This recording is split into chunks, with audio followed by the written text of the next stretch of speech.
And I will begin to share now. And the first slide is, I'm sure it's, are you guys, can you see or not? Yep, we can With the see. other side. So so first, why do we need to understand how it works? Because there is a comparison between Jesus' disciples and Jesus himself. Because the disciples did not understand what was going on. So even though they listened and lived with Jesus for 3 years, they still, and even Jesus gave them power in person, they still ended up person worship, and they failed to achieve the experience of enlightenment. While Jesus, on the other hand, was shown how the creative power worked, and saw the subatomic level of matter and understood the nature of the creative power. So he achieved total commitment and conviction, 100% faith. So he transcended humanhood in the end. So what is going right now? The consciousness has become a very popular word, and scientists have now begun to ask questions whether consciousness is more fundamental than any other matter. So for example, Michael Levin's lab in Tufts University, they found that, I'm going to show the next form. So they found with this worm, I forgot what the name of the worm. So when they cut, so you can see when they cut the head into 3 sections and applying the electric field for the head area, the worm become a two head worm. And when they apply the tail electric field signals, they have those kind of they have this iron something, they can mimic the electric field of the head and the tail to the middle section. And this one become a no head worm, both tails. So that means this is all done without changing any DNA or genetics or proteins. It's all just electric manipulation. Another person is Donald Hoffman. He's very hot on the YouTube. You can see he's trying to build, he's from University of California as a psychologist and a neurologist. And he's trying to build a mathematical model for consciousness. He has done 22 years of meditation. He's believing that matter is a user interface, like a computer user. It's hiding the basic level of the underlying electric magnetic 0101 coding. So he's trying to build a model for consciousness that way. And another one is Nobel Prize laureate Roger Penrose. He is famous for his mathematics model of tiling. Like he has discovered that with mere two types of shapes, you could expand the shape, non-repeating the pattern to infinitely. So with two, so you will this reminds us of the basic interaction of the impulses are two forms. So he's also everywhere on the YouTube talking about consciousness. So, and they are all thinking that the current quantum theory is very limited. Anyway, and this one, I'm going to tell you why I'm using. So this David Lapointe, he's an engineer in high energy study. he said he was revealed with mental images of two bow-like magnetic fields. And he did a lot of experiment with this shape of magnetic fields. This is the north, this is the south, but it's bow-like, it's not the bar-like usually taught in the textbook. And he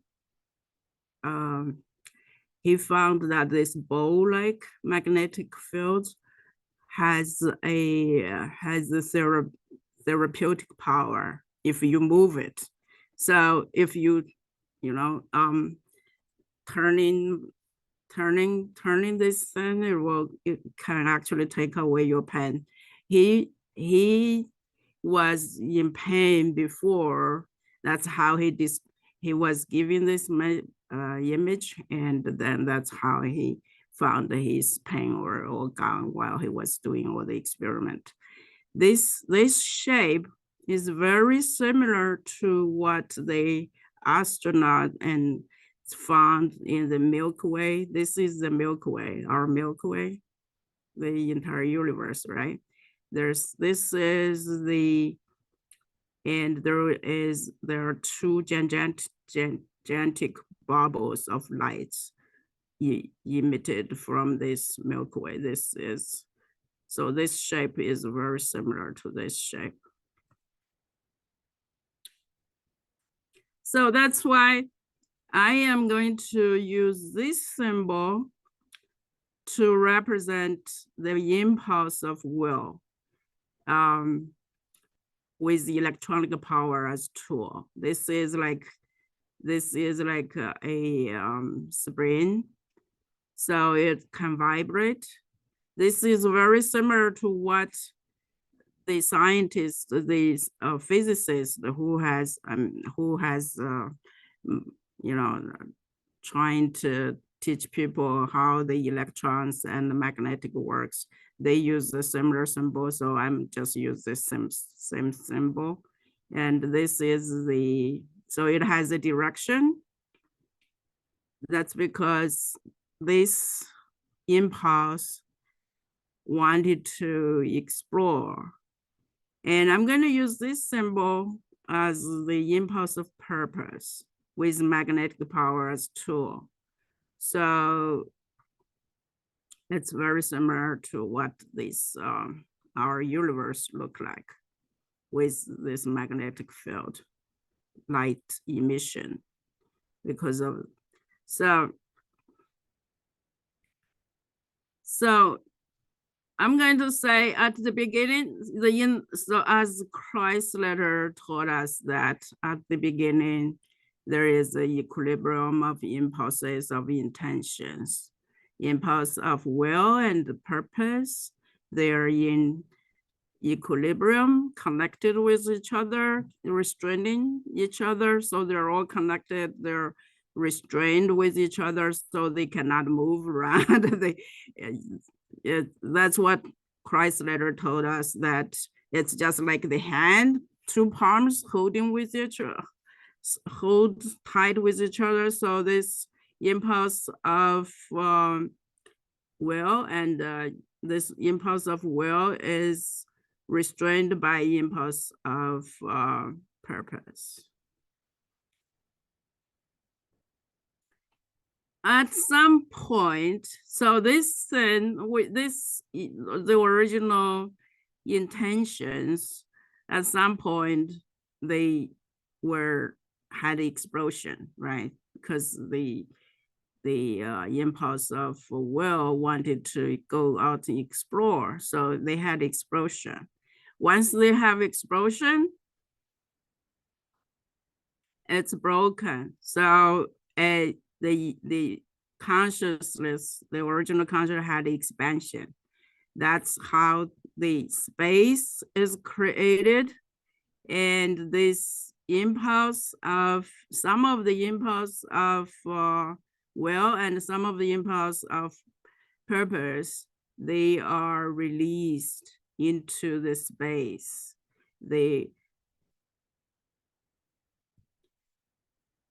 that Christ told us that they were chaos for eons, right? This impulse of will and the impulse of purpose, they're on their own. They didn't know what to do. They have no impression, have no blueprint. And then some of the impulse reunite with each other, right? They form. So some of the impulse they reunite, they wanted to have that joy. They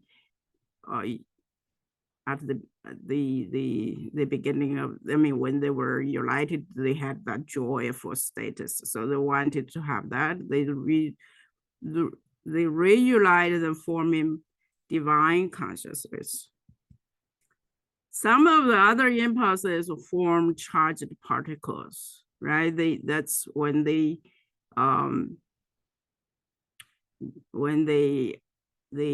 eyelids come through, and the impulse of will, they form charged electrons and charged protons. For the proton, the will, impulse of purpose come to bind it, so it forms a visible form of atoms. So because they united, so within the space, materials, electron particles, they are at the bottom. So energy-wise, because they are not connected together. So when they were totally connected, this is a high potential energy, because they are, you see the strands, they're very strained, they all connected. So when they are released, this vibration frequency will become lower. So it's less energy. So when we talk about energy, do you guys remember that energy equals H gamma with a constant times the vibration frequency. So when they are totally restrained with each other, it's like this brain. It's like this brain is totally stretched. The what is it? Rubber band totally stretched, right? That's at the highest level of energy. When you release the rubber band, they're loose, but they can vibrate now. They can vibrate at lower frequency, but it has lower energy. And the other example you can remember is our electricity has a vibration frequency, like in US, it's 60 hertz. So it's pretty fast, but considering with this, it's not fast. So we have in space, the divine consciousness will be, they're formed by lower, still higher and higher impulses. I think this understanding was given to me. I mean, it's just that with the higher frequency, there are more and more impulses. They were formed, reunited to higher and higher divine consciousness. They're all comprised of the impulses. With materials world, we have less impulses of those intentions. Less, so we formed visible form, but for the divine consciousness, they reform with some kind of individual patterns. It's like you can think about snowflakes. They can crystallize into different forms. many different forms. So this is a lower divine conscious frequency with less impulses of, and gradually you have more, they're more unified, more harmonized. I'm not taught. So with this, the quantum theory is why this, they were saying that photons are having both particle and wave function, but with our with this Christ letters information, we could say the photons is not a wave. Photon power is still a particle because when they cross through space, it's like cross through the water. It will stimulate the consciousness of the prime consciousness. So it's like, and change the path, change the photons path, and shows interference of a pattern. It's not really like the photon is both wave and particle. It's just the space is filled with the prime impulses, right? Space is not empty. With this, the prime impulses have electronic and magnetic properties included. So that's why these photons could be, when they travel through the space, their behavior will be changed by the space. The other one is the constant.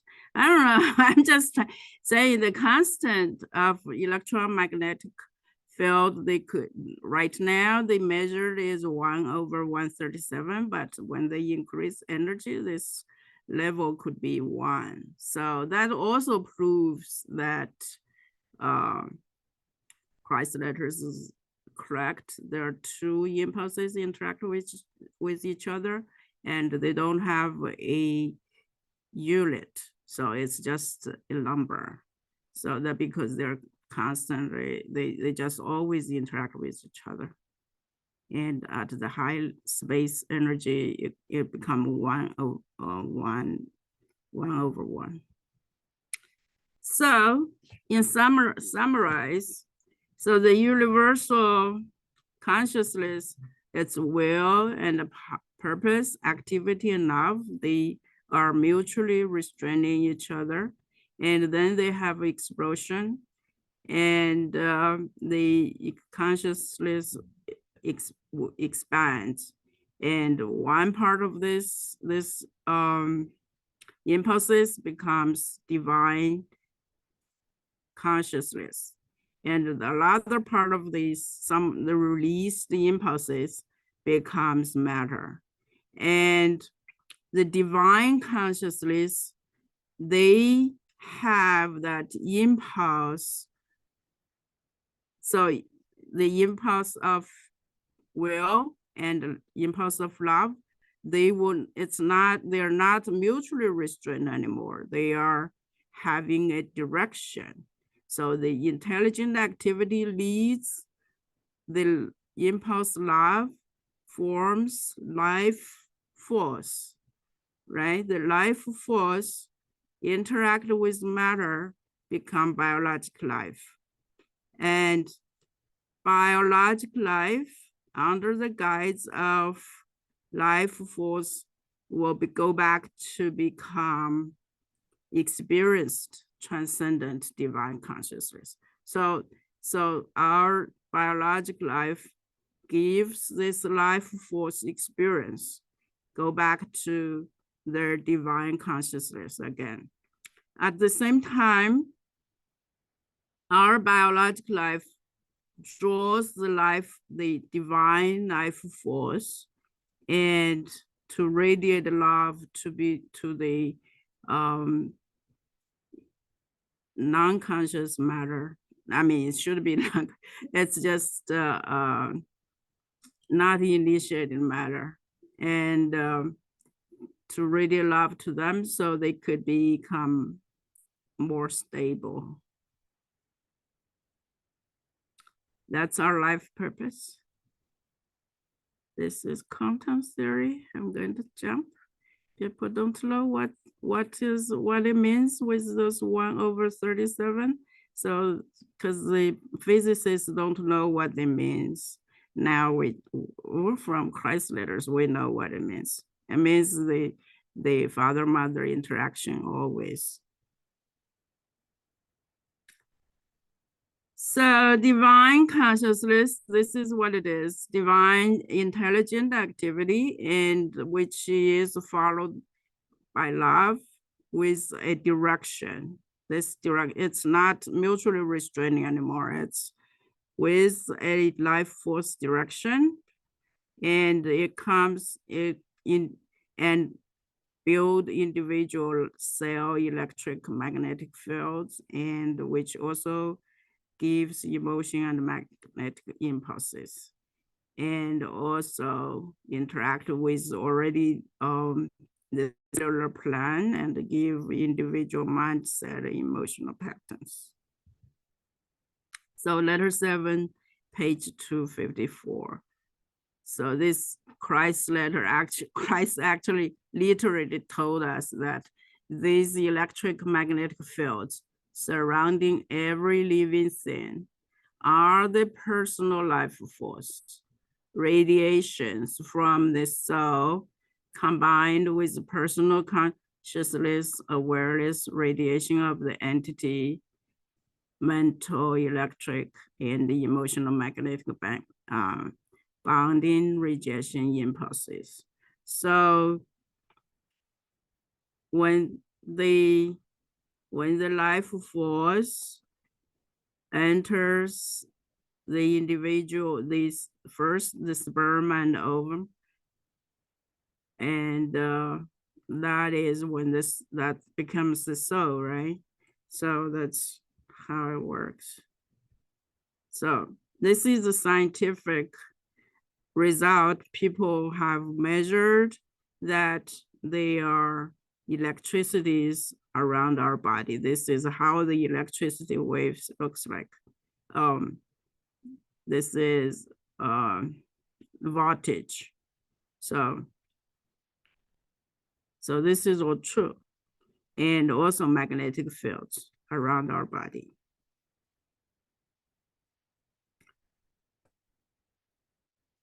Willpower. So the original, I'm just going to show how the emotions, positive emotions and the negative emotions changes our original magnetic fields, electronic magnetic fields. Because if you have a positive emotion, the magnetic field, if this is the original life force, right, electricity, it will generate magnetic field, which will be our emotional field. So if we have a positive emotion, it will increase the magnetic field in this way, right? This direction. And it will enhance this original electricity, the original creative power electricity. However, if we have negative emotional change, this magnetic field is reduced because it's emotion. You will generate this reduced magnetic field. This change in direction, the reduced magnetic field will generate a current that's opposite to the original creative power. So that's how our vibration frequency is reduced, our energy is depleted. So Christ literally told us that if we interact with a negative person, I mean, if we are emotionally drawn to the negative personality, if we are emotionally dragging down by people's emotion, then it will be reducing our electrical magnetic field.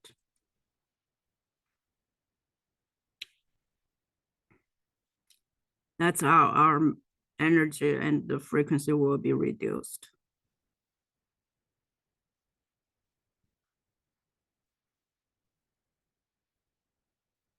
So the next part is I'm going to talk, the next part is about the habit, how the body is built, how the body builds a habit.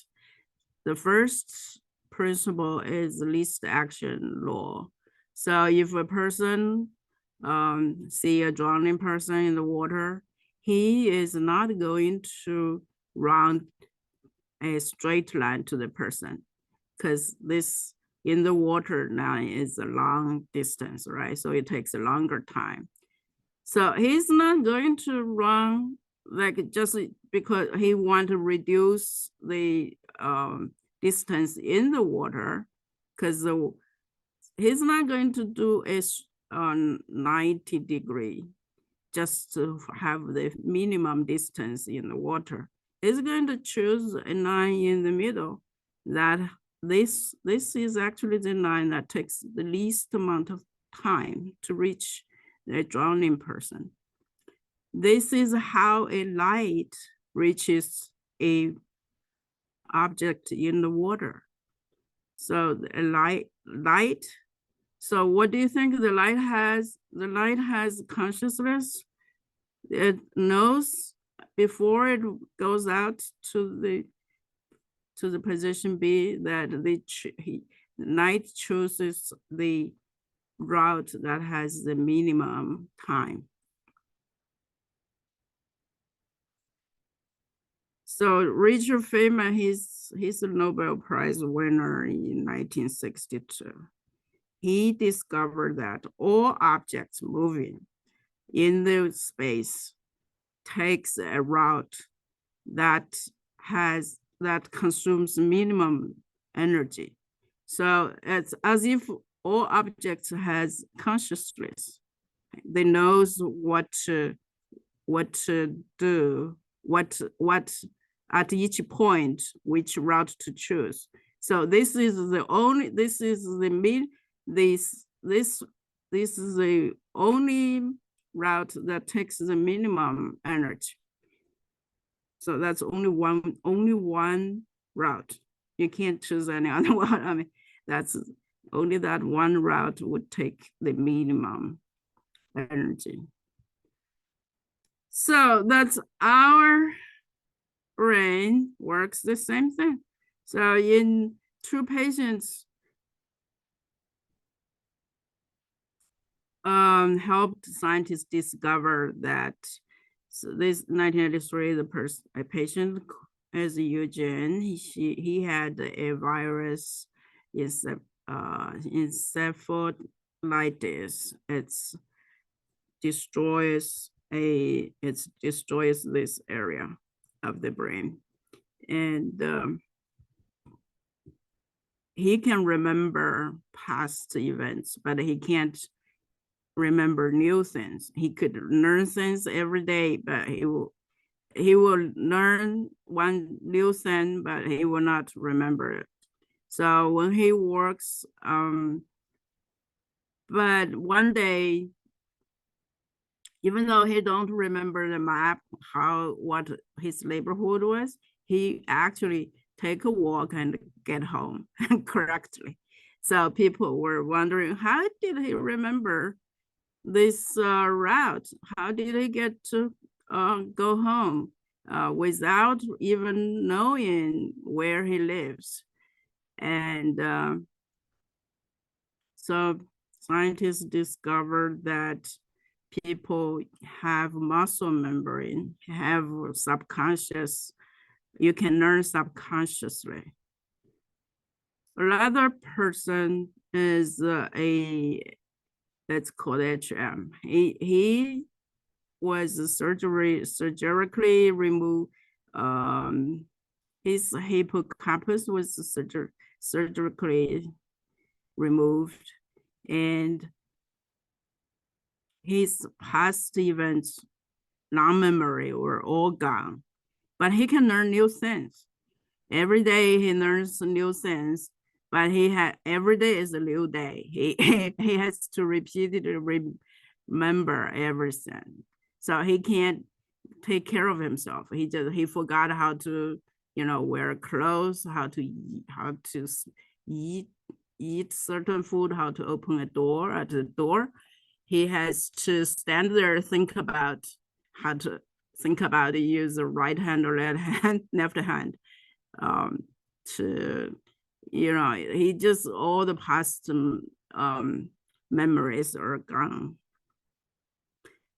So this area is the hippocampus. So so scientists know that our brain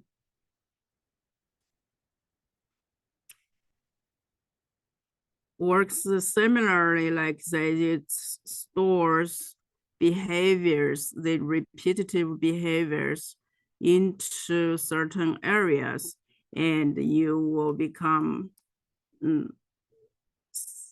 they are no longer consciously recorded by our brain.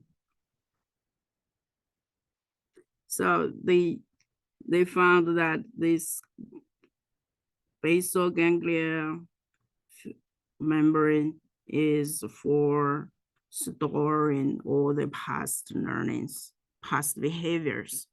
That it's not only, that's why Chrysler's told us that the ego is the nucleus, contains a nucleus set of behaviors, mindset, and emotional pattern. It's not everything is bad, because it's only because otherwise you cannot survive. You have to, you have to learn things every day. You don't remember anything.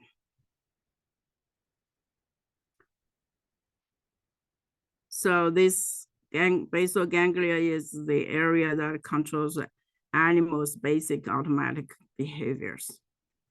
So even we actually, as a baby, we learn how to speak, we learn how to control muscles, we learn how to walk. Those are all learned behaviors. They're all stored in the brain.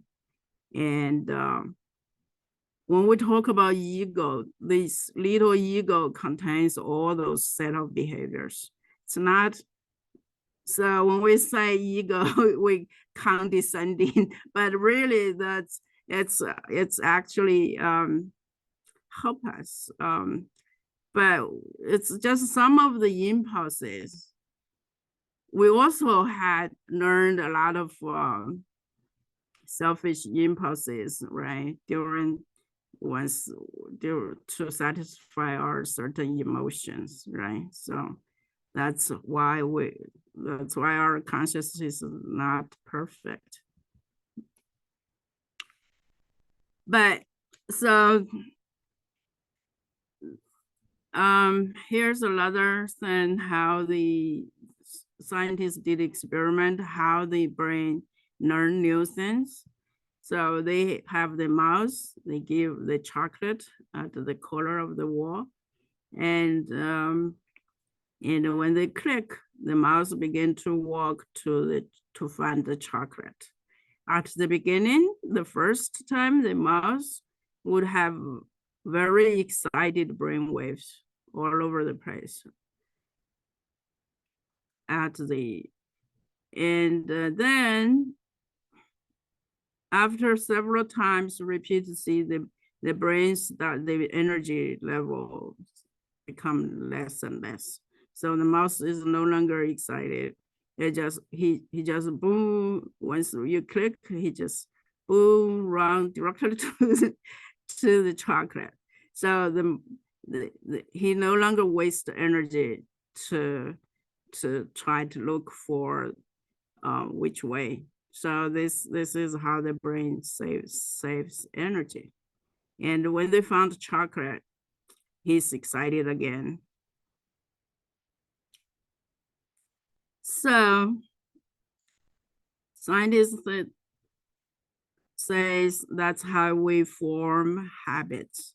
So we have a cue, like the mouse, click, the boom, and then we have a reward right there. So and you go a routine and find the reward, then that's a habit loop. And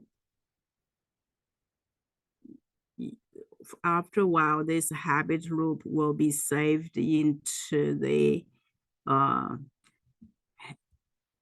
ganglia area, basal ganglia area. So this is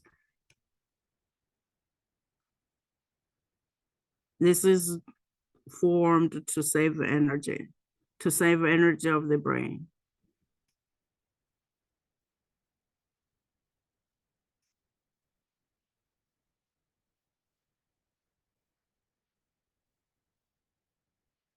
So when the behavior is repeated a certain number of times, it's restored. It's stored as a habit loop in the brain. I mean, I don't know whether it's in the brain, but it's accessible through the basal ganglia.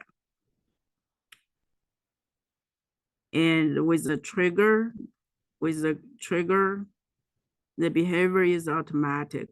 So it will just, even though, even later, even the mouse know that this is a poison, he will still go there, eat it. It's just so automatic. You know, when you have a cue, a click, the mouse boom, still go there and eat a poison chocolate. And that's why this loop is not perfect, but it saves energy though.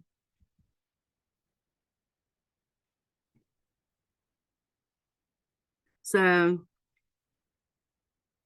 a good habit saves efforts, but a bad habit is very hard to correct because it become unconscious. It's not in our, we just do it automatically. We don't have we don't even think about it.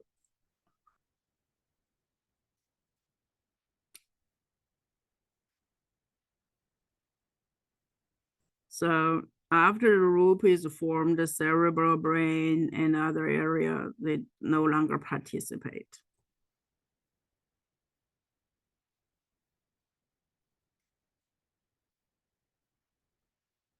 So if we form a habit that's controlled by our emotion, you remember the change of emotion will reduce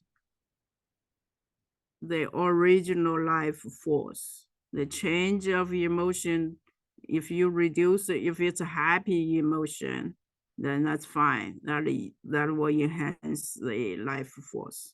But if you have a negative emotion, if it's a change of emotion, from then it will reduce the life force in our body. So we'll get sick. We if only if we and the life force itself. This is father mother life force, right? It cannot perform what they intended to do.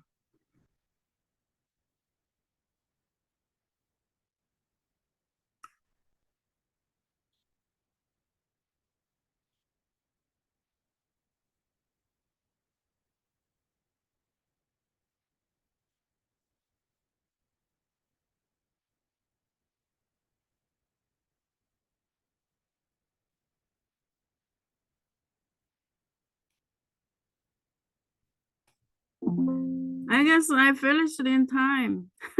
That's good. You guys can, we can still have a communication, you know, we can have individual things. Any questions you want to ask? Well, I'm wondering, just to make sure that everybody has a chance to ask questions and comment, if we could use our regular circle method, so that we disrupt some or two, three people maybe dominating and the other people are listening. So how about we do that? And so who I see on the screen first is Wally. What's your response, your comments to this presentation, or if you have any questions? Yeah, thank you, Jay, for the presentation. Really appreciated what you've done this evening. For me, it just it triggered an old memory of something I watched on quantum physics, and maybe I'll just suggest maybe people could watch it as well. It's a documentary stroke movie called What the Bleep Do We Know? So you could find it on Amazon. It's called What the Bleep Do We Know? And in the movie, it talks a lot about the energy fields, quantum science, in such a funny, animated, simple way of understanding it. And it all just ties in together with what G is sharing with us today. So that's just what came to mind for me, really. So I'll just suggest maybe people can look into it. It's called What the Bleep Do We Know? Right. Thank you. Thank you. Well, I think the quantum theory is like, let's say in the quantum field, there's all different, it's all possibilities.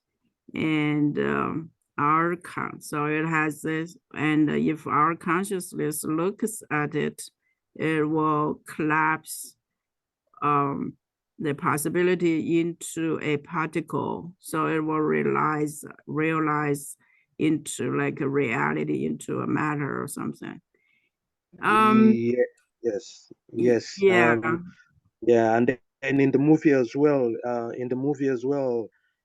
they sort of did an animation when the person was positive. You could see how the cells were glowing and changing, and then when the person was annoyed as well, you could see how the cells within the body started having this gloomy and dark feel to it and everything. It's one to just for people to just maybe just when they get an opportunity to watch for an hour and a half or so. I think it ties in with everything you're sharing with us here from that Yeah. theoretical view. Yeah. Yeah. Well, quantum fields is it doesn't talk about divine consciousness. Actually, the Chrysler's wanted us to know it's actually the divine consciousness. It has intention, and the field, the universal consciousness, also has consciousness, and it's not random. It's not I mean, it is all possibility, but it's not random. So the divine consciousness introduced the divine consciousness has a plan. Our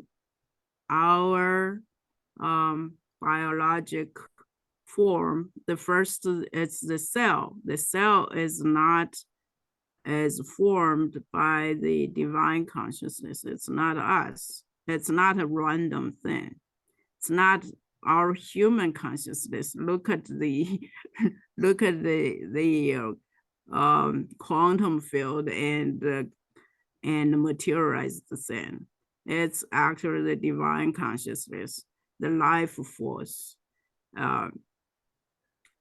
has a plan that worked with the matter to form a biology. So everything we have, that's why we have to do it through life force. We cannot, even though our consciousness can negatively impact the life force work, we cannot create, like, we cannot actually create. We can negatively impact the life force work, I believe, but we cannot create matter. We cannot create matter. We can attract things that happen to us. We cannot create matter like this, like what the quantum theory is talking about. Hmm. Well, that's beautiful. Martha, do you have comments, questions? Hi, Jay. Hi, Martha. Thank you so much for this. You still there was a lot I didn't understand, but because it's not really my background, but I like the way that you broke this down. It was very orderly and clear and concise. It's just that it's all expressed in a new way. So actually I was going to ask if maybe we could do this if you could do the same presentation maybe every few months or something, because I was just thinking as everybody's understanding grows, there's just more that we could understand from it. Right from the beginning, you said that when we radiate love, matter becomes when love. I'm not sure if when we radiate love or when love is radiated, matter becomes more stable. Could that be kind of explained as matter becomes more healthy or more calmed down or something like that? Would that be like an example of when we radiate love or when we are able to internalize the love that's radiated to us? Yeah, because this divine consciousness is intelligent activity combined with love. That's how it works. It has a direction. It's not a mutually restrained anymore. Mm-hmm. So when the life, that's a life force. And so when we are having, because we're created by this life force, right? So Mm-hmm. we're supposed to, we radiate love if our consciousness is if our consciousness is powerful enough. But I mean, we're always radiating love, actually. It's just how big or small. So if our consciousness negative emotions does not negate our positive life force, we should be able to make the matter. The matter is decaying all the time. If you have a science background, you're saying matter has a half-life, right? It's Yeah, I've like, heard that. yeah, matter has a half-life. The carbon, I mean, even though the carbon element has the longest half-life, not the longest, but very long half-life, it's still have a half-life. It's always decaying because it's made of this consciousness vibrations. So it's made of these vibrations. So it's always have this two forces are interacting with each other. The impulse wanted to go away, and the love force, the magnetic field, wanted it stay in one form. So it's all in equilibrium, interacting with each other all the time. If this force of going away wins, it will just break down. So every element has a life force, has a half-life. So if we radiate love force from this, that's a bonding energy that bonds everything together, because this energy has an intention to create a word, right, with forms. So it will make the matter stabilize, because we constantly injecting this bonding energy into the matter. So it will make it last longer. So I kind of understand that as our health is either becomes, we stay healthy or our health decays, our health breaks down. Yeah. Okay, so yeah, that's how I'm understanding what it means to be stable, what it means when we are stable from receiving radiated love or giving it too. And okay, yep, that was my just Well, this is a matter is about the general matter. I mean, all kinds of other matters, not about life matters. So when we radiate love, our earth will become stable. We will have better weather. We will have less earthquake. yeah,